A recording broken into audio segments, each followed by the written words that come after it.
Hello, I am Galazka. I am a social scientist with an interest in healthcare organizing, a lecturer at Cardiff Business School, and a researcher in the field of organizational and sociological aspects of wound care and wound healing. Welcome to this episode of the Leg Club podcast. Today, I am going to talk about how leg clubs can help us address loneliness, isolation, and stigma related to living with hard-to-heal wounds. So this podcast will be of interest to everyone who is already familiar with the power of the leg clubs, but it is specifically designed to entice those who might not have heard about the leg clubs yet, but are curious to learn about the social infrastructure that there is to support people living with non-healing wounds. Because indeed, those of you who have had an experience of a leg ulcer, perhaps you may have known someone with a leg ulcer, will have an idea of what it's like to live with a challenging wound. So a leg ulcer is a cut, an open sore, or a wound in the lower leg that doesn't quite want to heal. It can be quite big, it can weep fluid, or it can emanate smells, especially if it's infected. And of course, it can cause people pain, anxiety, embarrassment, or it can even stop them going out of their houses. Leg ulcers often affect elder adults who may be struggling with other ailments, with declining mobility, who might experience loneliness as some family members and friends may have moved away. Loneliness has been shown to have a bad effect on our mental and physical health, and for older individuals who live with unsightly wounds that can go on and on for years, sometimes even decades, this effect can be even worse. Sometimes a visit from a district nurse who will come in once a week to change the dressing on the wound is the only kind of social interaction that they might experience in a week.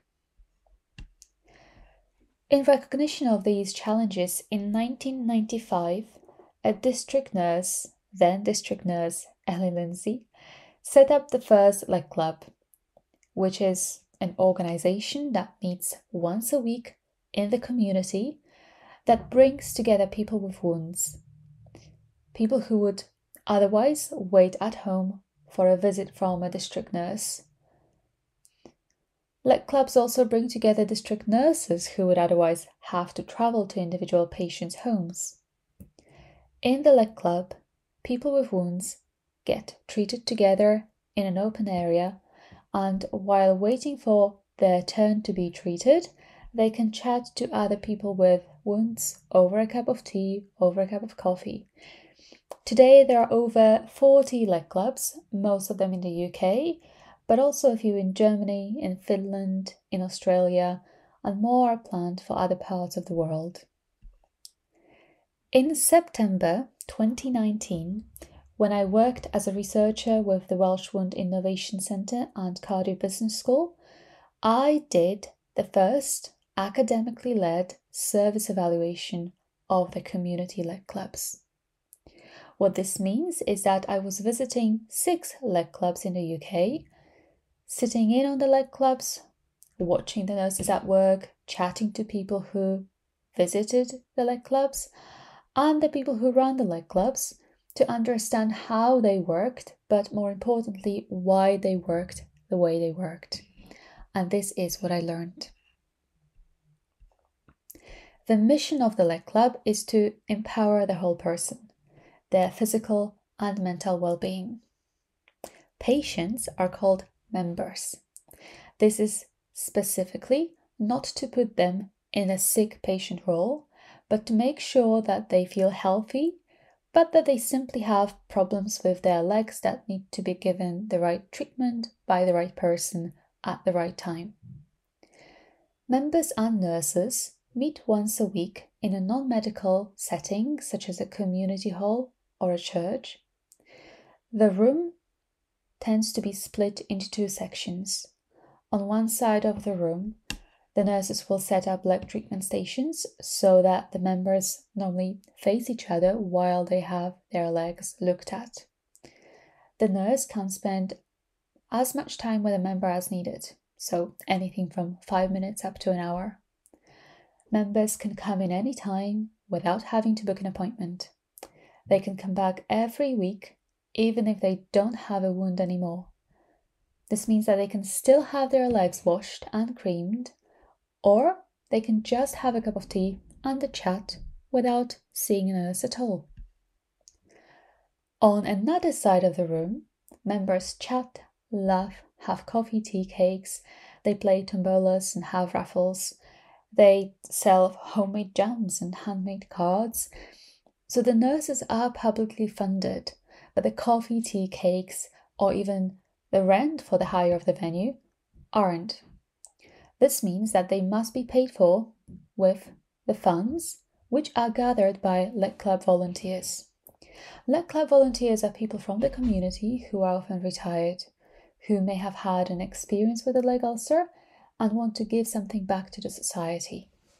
The volunteers and the members own their leg club and they look after their leg club. So the leg clubs are not just a collection of frail individuals, but they actually inspire elder adults, elder members of the community to function in society as active, entrepreneurial individuals. Even an organization that values people's well-being over the financial flows, however, must have an economic base to continue operating. So how do the leg clubs do this? Well, they take donations. Tea and coffee is a donation of 50p, with an extra 50p for a cake. It's never a set price, it's always a donation. Members can pay what they can afford, or if they cannot afford to pay, then they don't pay. Raffle tickets are about £1. All prizes, ranging from packs of biscuits to bags of toiletries and free haircuts at local beauty salons, are donated by members, by the community, by volunteers, by nurses, by local shops and supermarkets and beauty salons. If you order in advance, you can buy specific products, such as a handmade birthday card tailored to reflect your loved one's favorite football team, or Christmas cards with a special message. What I bought for myself was a trauma bear that was made by a nurse.